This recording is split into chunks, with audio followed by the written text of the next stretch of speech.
इस video के माध्यम से मैं अपने सना धर्म भाई बहनों को ये बताना चाहता हूँ कि आप किसी को भी ऐसे गुरु मानने की आवश्यकता नहीं है।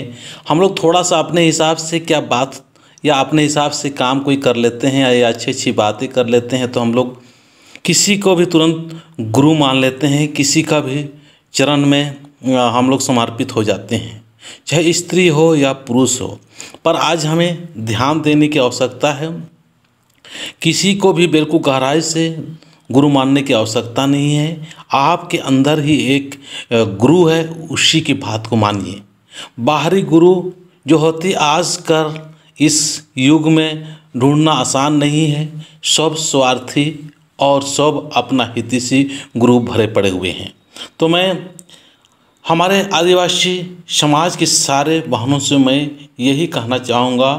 कहते हैं कि गुरु बिना ज्ञान नहीं, ये सत्य तो है, पर अभी इस युग में गुरु सतगुरु ढूंढना आसान नहीं है। इसीलिए किसी के ऊपर विश्वास करने से पहले अपने अंदर जो गुरु है उसी की बातें माने, क्योंकि आप जानते हैं क्या सही है क्या गलत है।